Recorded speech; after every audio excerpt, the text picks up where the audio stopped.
ईश्वर के अस्तित्व को लेकर शायद सबसे पुराना और सबसे कॉमन तर्क है, अगर ईश्वर नहीं तो सब कुछ कैसे बना। विज्ञान कहता है सृष्टि के सवाल को लेकर हमें किसी ईश्वर की शरण में जाने की जरूरत नहीं है। यह सृष्टि भौतिक नियमों के अनुसार अपने आप बनी है। इस पर अगला तर्क ये सुनने को मिलता है, जब एक साधारण सा मकान भी अपने आप नहीं बन सकता, उसे बनाने वाला कोई ना कोई कारीगर जरूर होता है, तो इतनी विविधताओं से भरी यह सृष्टि अपने आप कैसे बन सकती है। हमारी पृथ्वी के झुके होने के कारण मौसम बदलते हैं। गर्मी पड़ती है तो पानी भाप बनकर उठता है, बारिश होती है, पेड़ पौधे और नए जीवन जन्म लेते हैं और उनकी भूख मिटाने और सांस लेने का इंतजाम पहले से है। यह सब अपने आप में कितने कमाल की व्यवस्था है।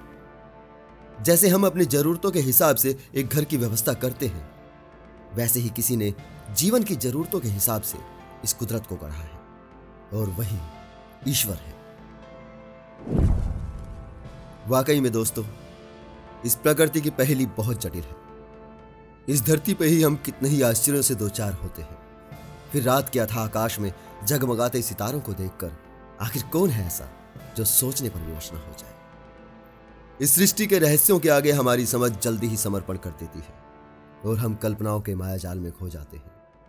कल्पनाओं के इस मायाजाल में हमारी मुलाकात ईश्वर से होती है, क्योंकि एक वही हमें हमारे सब सवालों का पहला समाधान नजर आता है और हम इसे तुरंत स्वीकार कर लेते हैं। लेकिन समाधान पाने की खुशी में हम एक विचार करना भूल जाते हैं। अगर दुनिया की सारी व्यवस्थाएं ईश्वर ने की है, तो वो स्वयं में भी तो एक व्यवस्था है। तो उस ईश्वर की व्यवस्था करने वाला कौन है? अगर हमें भगवान ने बनाया, तो भगवान को बनाने वाला कौन है? सृष्टि के रचनाकार के रूप में दिया गया यह तर्क तो खुद ही खुद से ढेर हो जाता है और जीवन और संसार की यह पहेली सुलझने की बजाय एक बार फिर से उलझ जाती है।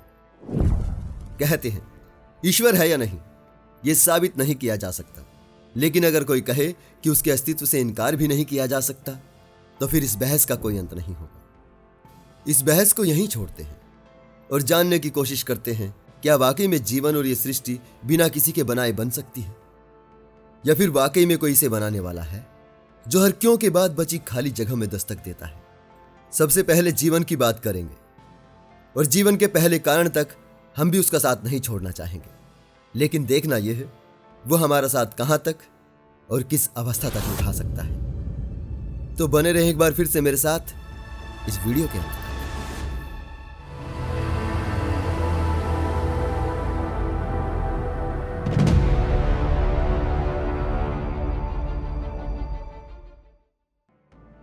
अगर किसी बच्चे से यह पूछा जाए इस धरती पर पानी क्यों है, उसका जवाब क्या हो सकता है? शायद यही हो ताकि हम अपनी प्यास बुझा सकें। एक बच्चा नहीं जानता इस धरती पे 97% पानी तो पीने लायक ही नहीं है। किसी बच्चे को अगर पेड़ से पीठ खुजलाते जानवर दिखाकर यह पूछ लिया जाए कि यहां पेड़ क्यों है, तो हो सकता है वो ये भी कह दे ताकि जानवर पीठ खुजला सके। कोई हैरानी वाली बात नहीं है। बच्चे अक्सर वैसे ही जवाब देते हैं जैसा उन्हें नजर आता है। कुछ ऐसी ही मानसिकता उस वक्त हमारे पूर्वजों की थी, जब उन्हें प्रकृति की घटनाओं और उसकी विविधताओं के कारण नहीं पता थे। तब उन्हें भी यही लगा था जैसे हम अपने बच्चों के लिए घर बनाते हैं, उसमें खाना और पानी रखते हैं ताकि उनकी जरूरतें पूरी हो सके, वैसे ही हम सबका भी कोई परम पिता है जिसने हमारी जरूरत की सारी चीजें इस धरती पर बनाई हैं। उन्हें प्रकृति के सही कारण ना पता होने से बची खाली जगह में पहले देवताओं का जन्म हुआ था, फिर ईश्वर जन्मा और फिर ईश्वर केंद्रित धर्म खड़े हुए, जिन्होंने अपने हिसाब से उस परमपिता ईश्वर के गुण और उसकी मर्जी पसंद और नापसंद तय की। फिर धार्मिक किताबों में जीवन और सृष्टि के निर्माण की कहानियां लिखी गई, कैसे ईश्वर ने सृष्टि बनाई और मनु शत्रुप या एडम और ईव के रूप में मनुष्य जाति की शुरुआत की।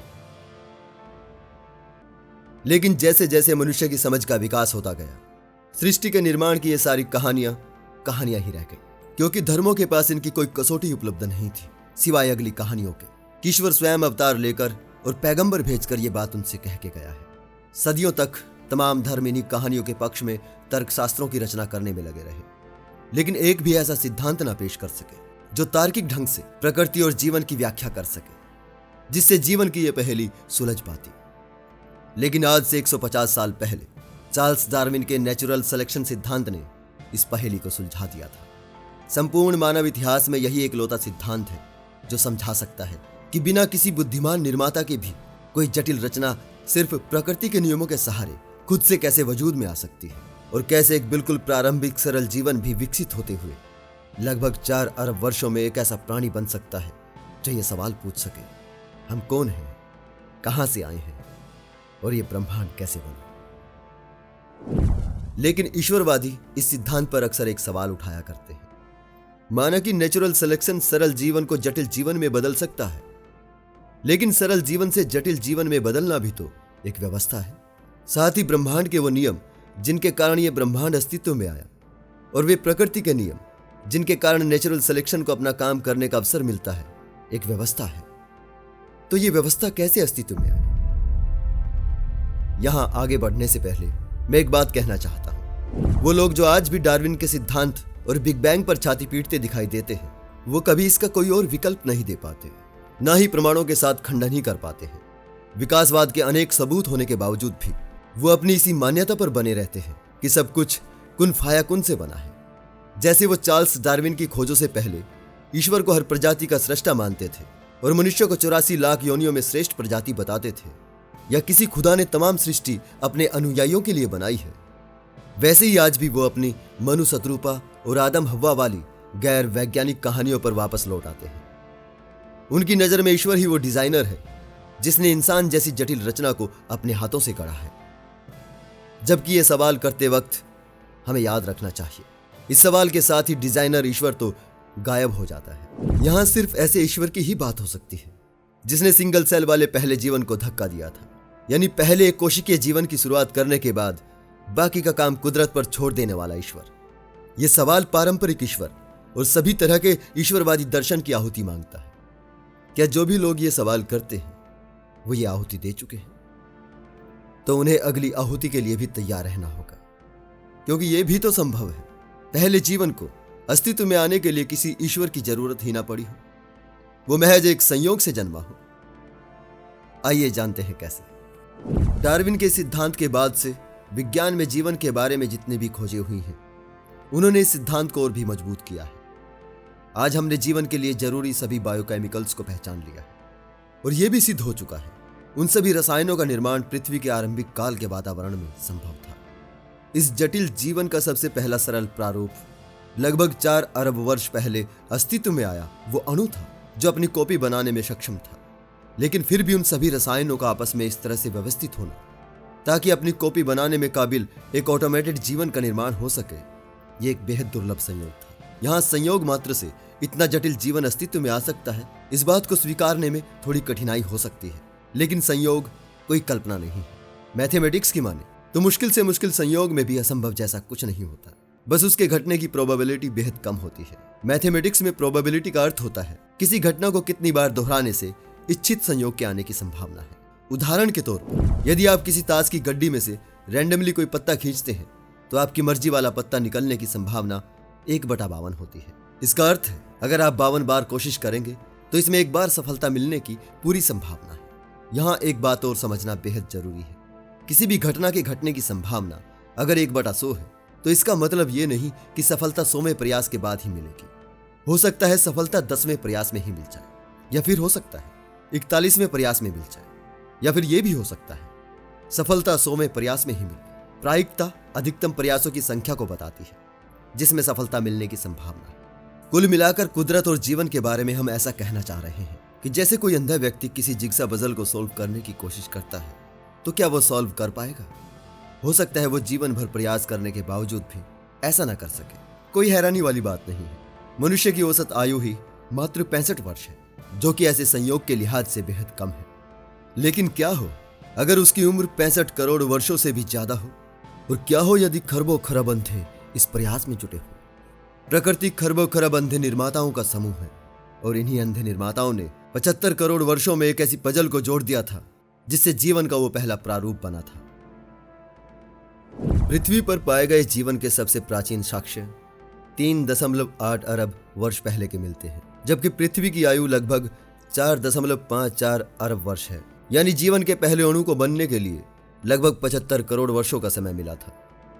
75 करोड़ वर्षों तक समुद्र में मौजूद कार्बनिक यौगिकों के असंख्य अणु उसे एक अति दुर्लभ संयोग को निर्मित करने के लिए आपस में टकरा रहे थे, और आज धरती पर मौजूद जीवन सबूत है कि वो संयोग यहां घटित हो सका। धरती पर यह संयोग घटित हो सका, इसकी एक वजह यह भी है कि धरती पर वे परिस्थितियां मौजूद थी जिनमें यह संयोग घटित हो सकता था। निसंदेह हमारी पृथ्वी इस मामले में बेहद खास है, लेकिन अब यहां तक वो पहला जीवित अणु बनाने वाला ईश्वर भी गायब हो जाता है। दोस्तों, जीवन के बारे में हम समझते हैं जीवन सिर्फ वैसा ही हो सकता है जैसा हमने देखा है, जैसा हमारे सामने जन्म लेता है। लेकिन हमारे देख पाने की हद से बाहर भी जीवन तो हर वक्त पनप रहा है और अपने आप पनप रहा है। पानी में परजीवी, मिट्टी में केंचुए अपने आप पनपते हैं।